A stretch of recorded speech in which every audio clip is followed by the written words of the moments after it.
मैं डॉक्टर राजकुमारी शर्मा आज आपके समक्ष कार्यालय हिंदी,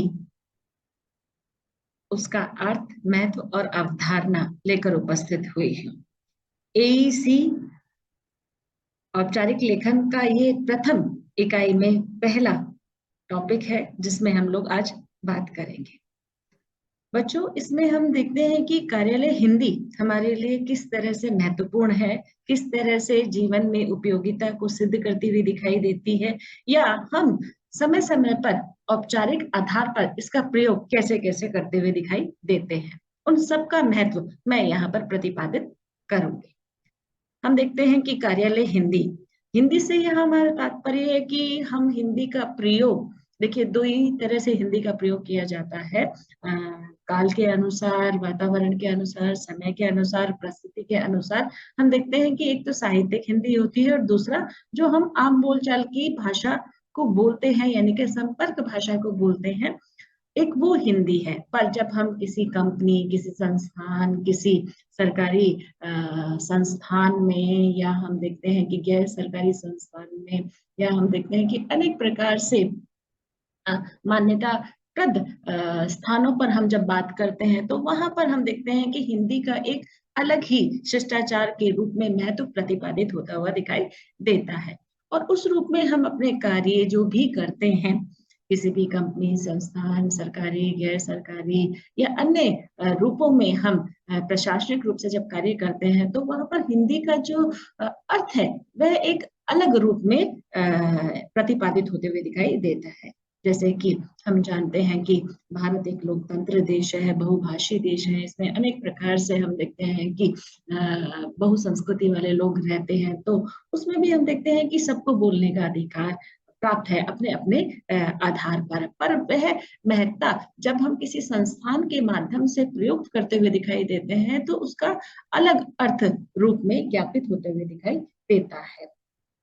संविधान में हम देखते हैं कि अनेक प्रकार से हिंदी का जो आधार है वह अलग अलग रूपों से प्रयुक्त किया गया है। जैसे कार्यालय हिंदी में हम देखते हैं सरकारी कामकाज की भाषा को कार्यालय हिंदी कहते हैं, यानी कि जिसमें सरकारी काम करने का जो आधार है, जो नियम है, जो सिद्धांत है, जो मर्यादा है, वह किस तरह से हम अपने शब्दों के द्वारा प्रतिपादित करते हुए दिखाई देते हैं, वह नियमावली के अनुसार प्रयुक्त होता हुआ दिखाई देता है।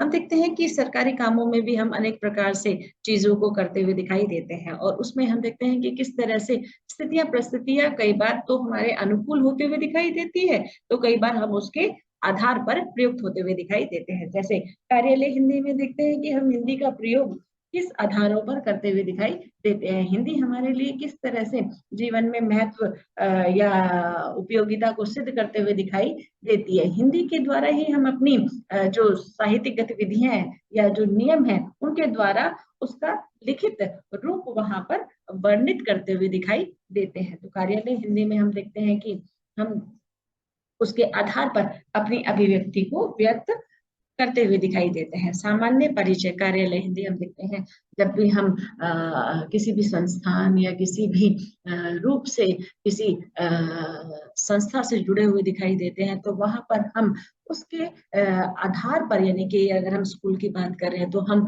उसके जो कार्य हैं वह उसके अनुरूप करते हुए दिखाई देते हैं। या हम किसी कंपनी में हैं तो कंपनी में किस तरह से चीजों को एक तरह से प्रयोग में लेकर आना है, कामकाज की कैसी शैली है, और उसमें किस तरह से हिंदी का जो प्रयोग है वह कैसे करना होता है, तो सारा रूप स्वरूप वहां पर दर्शाया जाता है। क्योंकि हम देखते हैं कार्यालय हिंदी में पूर्णतः नियम के आधार पर ही हम अपनी अभिव्यक्ति को व्यक्त करते हुए दिखाई देते हैं कि एक अधिकारी दूसरे अधिकारी से जब बात करता है तो विषय को केंद्रित रखकर वह अपनी बात वहां पर एक तरह से प्रतिपादित करते हुए दिखाई देता है। या हम देखते हैं कि जो भी किसी भी तरह के जो पत्र की जो आवाजाही है, वह कहीं ना कहीं हम उसका उत्तर प्रति उत्तर देते हुए दिखाई देते हैं। क्योंकि कार्यालयों में हम देखते हैं कि जो आपकी लिखित प्रक्रिया है उसका बहुत ज्यादा महत्व दिखाई देता है। मौखिक प्रक्रिया में हम देखते हैं कि विचार विमर्श होता हुआ दिखाई देता है, मुद्दों पर डिस्कस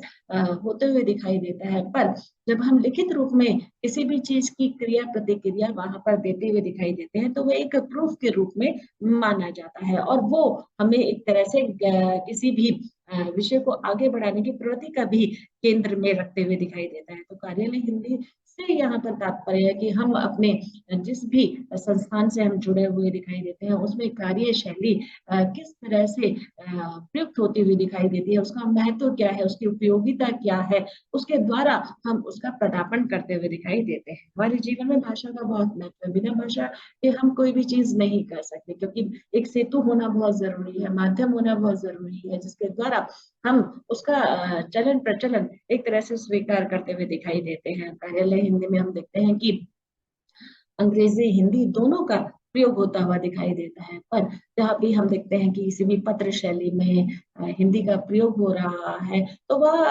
हम देखते हैं अधिकतर हिंदी में इसका जो रूप स्वरूप है वह चलता हुआ दिखाई दे रहा है। जैसे हम देखते हैं कि ठीक है, आपका जो माध्यम है वह अंग्रेजी हो सकता है, पर कई जगह हम देखते हैं कि हिंदी का जो कार्य है वह हिंदी में ही एक तरह से करने का रूप है। और आज की नई शिक्षा नीति के तहत तो हम देखते हैं कि किस तरह से हिंदी को एक पूरे जन माध्यम से अलग अलग, चाहे वह न्यायालय है या हम देखते हैं उच्च न्यायालय है या सरकारी संगठन है, संस्थान है, कंपनी है, वह हिंदी का प्रयोग दिन प्रतिदिन उसका बढ़ता हुआ दिखाई दे रहा है। क्योंकि हम देखते हैं कि जिस भाषा में हम अपनी अभिव्यक्ति व्यक्त करते हैं उसी में हम अपनी कामकाज की भाषा को भी एक तरह से रूप देते हुए दिखाई दे रहे हैं, क्योंकि हम शुरू से हिंदी के आधार पर अपना जीवन यापन करते हुए दिखाई दे रहे हैं। और उसमें हम देखते हैं कि किस तरह से हमारे संविधान में, हमारे अधिनियमों में हिंदी के जो रूप है वह किस तरह से उसको एक तरह से बढ़ावा मिला है, उस बढ़ावे के आधार पर वह किस तरह से अपनी कार्यशैली को भी बढ़ाते हुए दिखाई दे रहे हैं।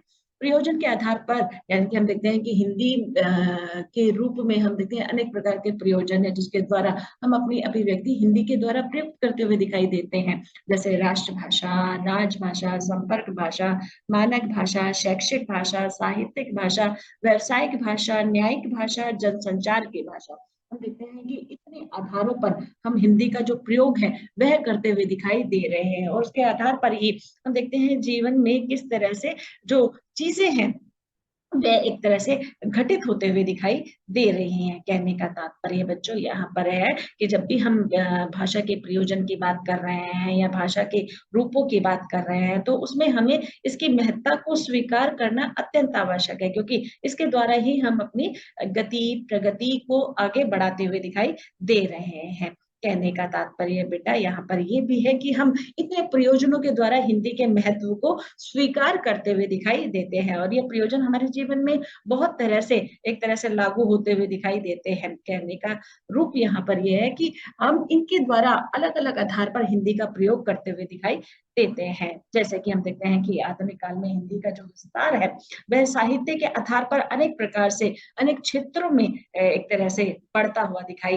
दे रहा है। विविध विषयों में हिंदी के कार्य करने के लिए अलग अलग रूप से हम इन भाषाओं का प्रयोग करते हुए दिखाई देते हैं। हम देखते हैं कि किस तरह से संचार या जनसंचार या मानकीकरण के आधार पर हम देखते हैं कि केवल हिंदी को केवल संस्थान ही नहीं स्वीकार कर रहे हैं, बड़े लेवल पर देखते हैं, उच्च लेवल पर देखते हैं तो केंद्रीय हिंदी निर्देशालय भी इसमें गठित अनेक प्रकार की समितियों के द्वारा हिंदी के नए शब्दों का एक तरह से निर्धारण, नवीनीकरण करते हुए दिखाई दे रहे हैं। तो उस रूप में हम देखते हैं कि हिंदी का जो आधार है वह दिन प्रतिदिन बढ़ता चला जा रहा है, और इन भाषा के द्वारा तो वह अनेक स्तरों पर जाकर अपनी प्रज्ञता या अपनी विविधता, या हम देखते हैं मौखिक या लिखित रूप में हम देखते हैं कि किस तरह से भाषा के इन दोनों रूपों के आधार पर व्यक्ति अपने भावों को, अपने विचारों की अभिव्यक्ति का जो साधन अपनाता है, कहीं ना कहीं भाषा के द्वारा ही उसे प्रयुक्त करते हुए दिखाई देता है। हम देखते हैं कि भाषा का वह सशक्त माध्यम है जिसके द्वारा मनुष्य अपने भावों, विचारों, ज्ञान, अनुभवों को एक दूसरे से बोलकर या लिखकर साझा करता हुआ दिखाई देता है।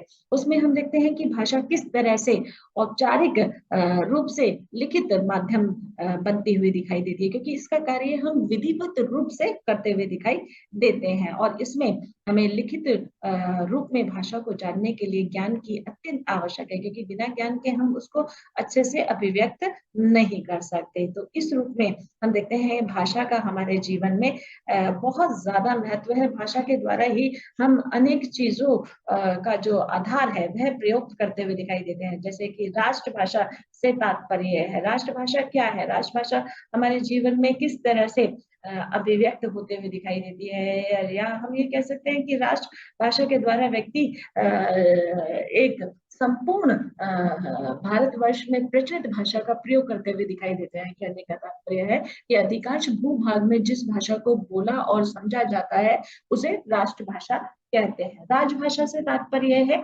कि राज्य के यानी कि सरकारी या प्रशासनिक कार्यों में जिस भाषा का प्रयोग किया जाता है उसे राजभाषा कहते हैं। संपर्क भाषा से यहाँ तात्पर्य है, संपर्क का अर्थ होता है जोड़ना, कि एक भाषा भाषी किसी दूसरे भाषा भाषी से किस रूप में अपना संपर्क जोड़ते हुए दिखाई देता है। हम देखते हैं कि भाषा के द्वारा ही व्यक्ति अपनी अभिव्यक्ति को व्यक्त करता हुआ दिखाई देता है। तो उस अभिव्यक्ति में व्यक्ति किस तरह से अपनी मौखिक या लिखित अभिव्यक्ति को एक तरह से पूर्ण करते हुए दिखाई देता है, उसका रूप आधार स्वीकार करते हुए दिखाई देता है। तो इस रूप में हम ये कह सकते हैं कि भाषा का जो आधार है वह व्यक्ति के जीवन में अनेक प्रकार से एक तरह से प्रयोग में लाता हुआ दिखाई देता है।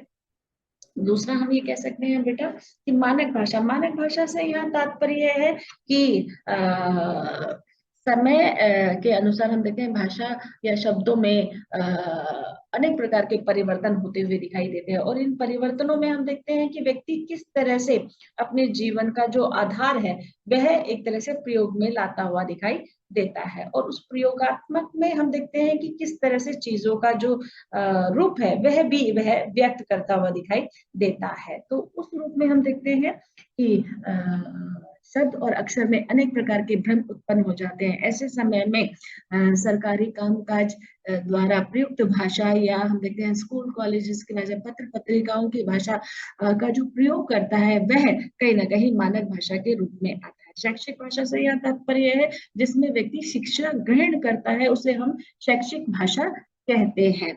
जैसे हम अनेक विषयों के आधार पर अपना ज्ञान बटोरते हुए दिखाई देते हैं, जैसे हिंदी है, अंग्रेजी है, भूगोल है, सामाजिक ज्ञान है या इतिहास है।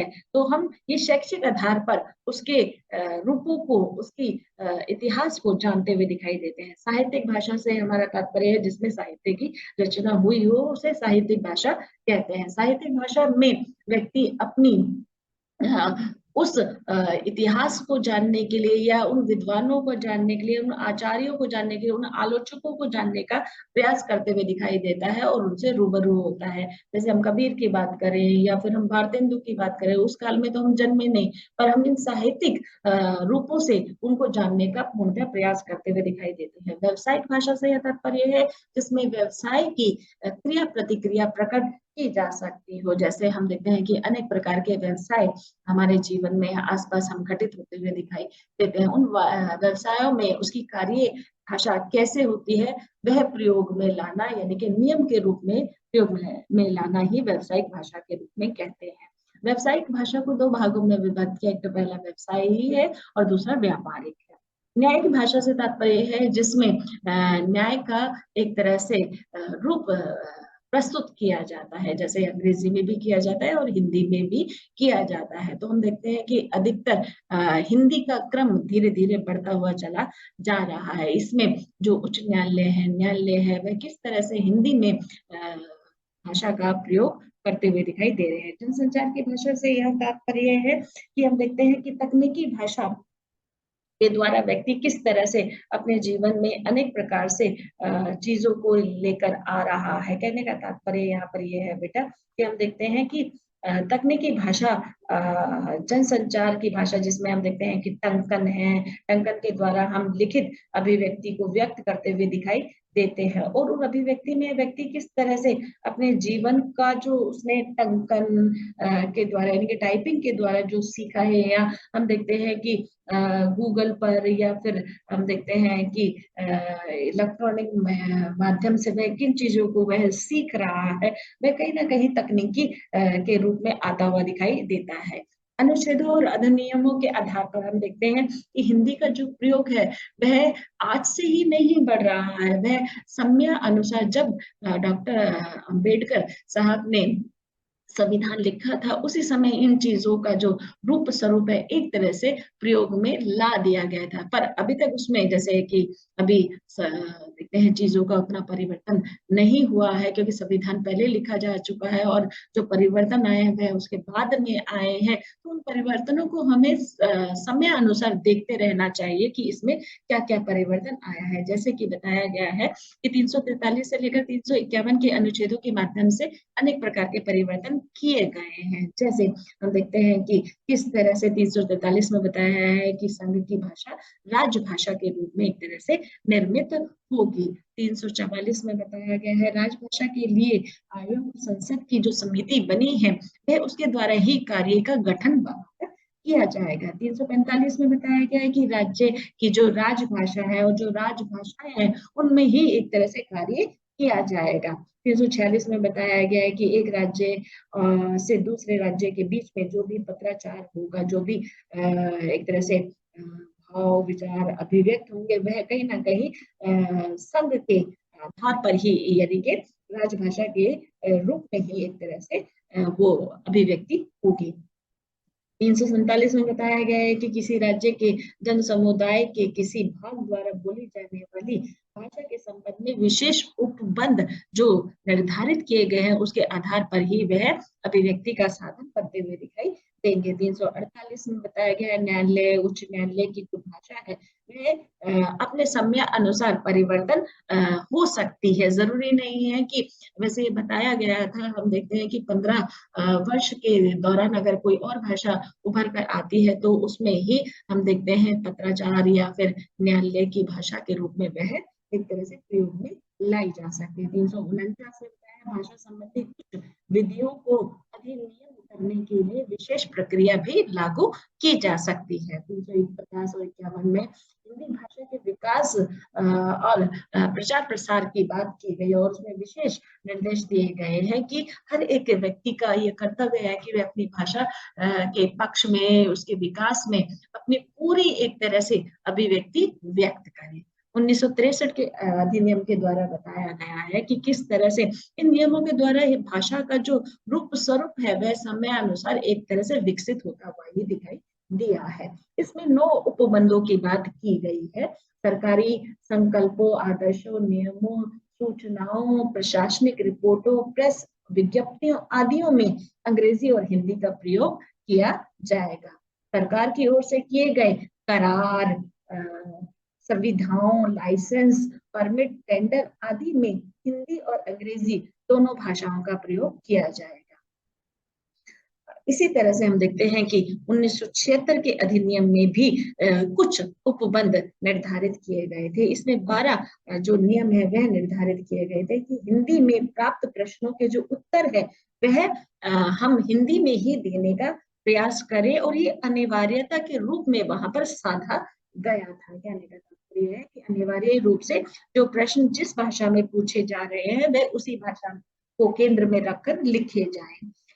दूसरा बताया गया है केंद्रीय सरकार के प्रत्येक कार्यालय में राजभाषा अधिनियम तथा राजभाषा नियमों के उपबंधों का समुचित पालन किया जाए। कहने का तात्पर्य यहाँ पर यह है बेटा कि हम देखते हैं कि किस तरह से इन नियमों के द्वारा व्यक्ति के विकास में अनेक प्रकार से जो ज्ञानवर्धक बातों को बताया गया उसे हमें अपने जीवन में लागू करना चाहिए। हम देखते हैं कि हिंदी का प्रयोग कार्यालय स्तर पर लेखा जोखा के रूप में, प्रशासन, परीक्षा, तकनीकी अनुभागों के रूप में हिंदी का प्रयोग है वह अधिकतम रूप से होने लगा है।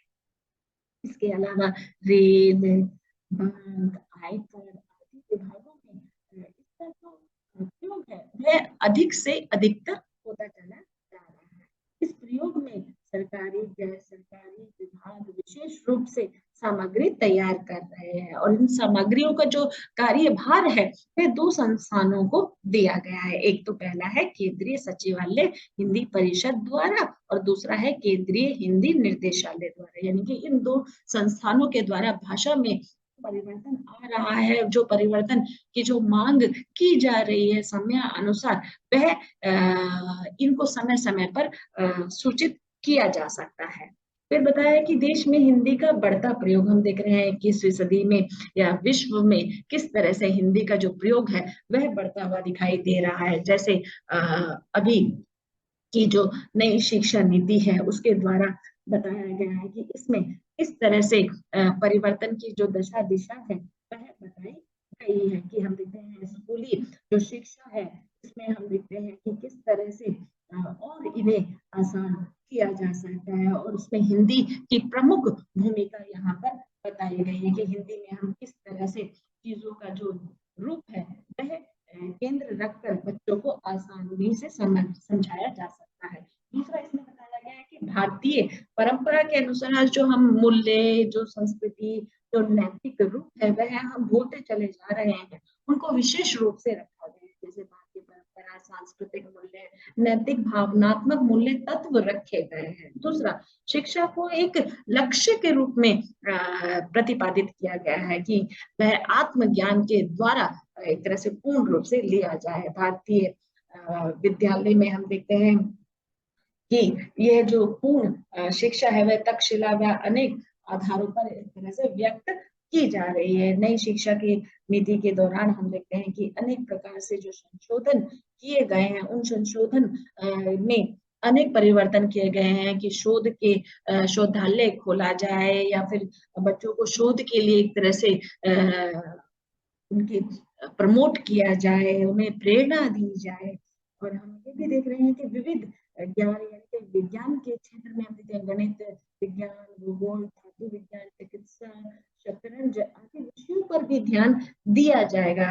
और इसमें हम देखते हैं सुधार में एकेडमिक, प्रशासनिक, वित्तीय प्रशासन के द्वारा अनेक प्रकार से संशोधन भी किए गए हैं। साथ ही साथ क्षेत्रीय स्थानीय भाषाओं में अनेक प्रकार के कोर्स भी आरंभ किए जाएंगे। परिवर्तन के रूप में बहुसंख्या विद्यालय, महाविद्यालय खोले जाएंगे। इस तरह से हम देखते हैं उच्चतर शिक्षा में परिवर्तन हेतु 8 महत्वपूर्ण बिंदु को रखा गया है। जैसे व्यावसायिक शिक्षा यानी कि बेरोजगारी दिन प्रतिदिन हम देखते हैं बढ़ती चली जा रही है, तो व्यवसाय के आधार पर किस तरह से शिक्षा दी जा सकती है उसका भी नया प्रावधान इसमें रखा गया है।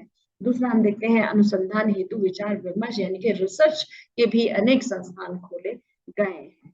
और हम देखते हैं HEI गठन की बात उच्चतर शिक्षा में की जा रही है। इस रूप में हम देखते हैं शिक्षा का जो आधार है वह अलग अलग रूप से एक तरह से निर्धारित करते हुए दिखाई दिया जा रहा है। उस रूप में कि किस तरह से व्यक्ति अपने जीवन में चीजों को लेता है, दिखाई देता है, या उसके द्वारा वह कैसे कैसे करके अपने ज्ञान का जो विकसित रूप है वह बढ़ाते हुए दिखाई देता है। तो इस रूप में हम देखते हैं कि नई अवधारणाओं के द्वारा इन चीजों को लिया गया है कि किस तरह से व्यक्ति अपने जीवन में अनेक कालों से गुजरता है और उन कालों में वह अनेक परिवर्तन की जो दशा दिशा है उसको भी एक तरह से देखते हुए दिखाई देता है। दूसरा बताया गया है मानक वर्तनी के अनुसार।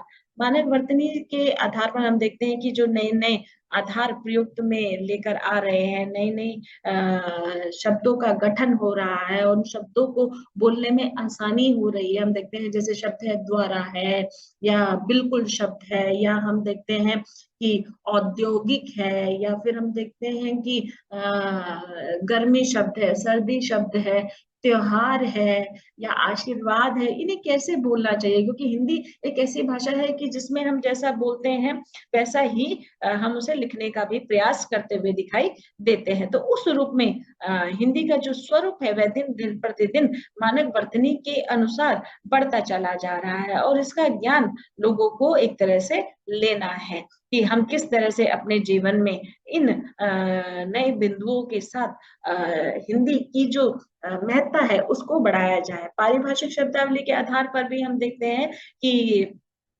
चीजों का जो गठन हो रहा है वह किस तरह से हो रहा है। जैसे पारिभाषिक शब्दावली को 2 भागों में विभक्त किया गया है, और वो 2 भाग कौन कौन से हैं कि हम देखते हैं कि किस तरह से एक अर्ध पारिभाषिक और दूसरा है पूर्ण पारिभाषिक। अर्ध पारिभाषिक से यहाँ तात्पर्य है जिसमें हम देखते हैं कि जो शब्द निहित है वह आपके भाषा विज्ञान में भी निहित होता हुआ दिखाई देता है, साहित्य में भी निहित होता हुआ दिखाई देता है, और सामान्य आधार पर भी उस शब्द का रूप एक तरह से प्रयोग में लाते हुए दिखाई देते हैं। जैसे रस शब्द है, क्योंकि एकमात्र हम देखते हैं, वैसे तो बहुत सारे शब्द हैं पर मुझे ये उदाहरण ज्यादा सार्थक दिखाई देता है कि रस का जो रूप है वह हम काव्य शास्त्र में भी लेते हुए दिखाई देते हैं, साहित्यिक रूप में भी दिखाई देते हैं, और सामान्य जीवन में भी हम देखते हैं कि साहित्य पढ़ते हुए हमें जो रस की अनुभूति प्राप्त होती है, उसकी अनुभूति का एक तरह से हम गुणगान जो करते हुए दिखाई देते हैं या जो रस प्राप्त करते हुए दिखाई देते हैं। या हम सामान्य जीवन में देखें कि हमें खाने पीने, घूमने में, बोलने में या अनेक प्रकार से हम चीजों को जो ग्रहण करते हैं उसमें रस की प्राप्ति होती हुई दिखाई देती है। पूर्ण पारिभाषिक से यहाँ तात्पर्य है जिसमें शब्द का वही अर्थ ज्ञापित होना चाहिए जो उसके लिए पूरा निश्चित रूप से दिया गया है, लेकिन निश्चित यहाँ पर पारिभाषिक शब्दावली का प्रयोग होना चाहिए। जैसे हम ऑडियंस को श्रोता बोलते हैं, या फिर हम देखते हैं अकाउंट को हम एक तरह से खाता बोलते हैं। इस तरह से हिंदी में भी या अनुवाद के क्षेत्र में भी हम देखते हैं कि अनेक प्रकार से हिंदी का प्रयोग जो है वह दिन प्रतिदिन बढ़ता चला जा रहा है। तो ये कहना अतिशयोक्ति नहीं होगी कि हम दिन प्रतिदिन देख रहे हैं जो कार्यालय हिंदी में हिंदी का जो प्रयोग है वह दिन प्रतिदिन बढ़ता चला जा रहा है, जिसके द्वारा व्यक्ति अपनी कार्य गति को, प्रगति को आगे बढ़ा रहा है। धन्यवाद।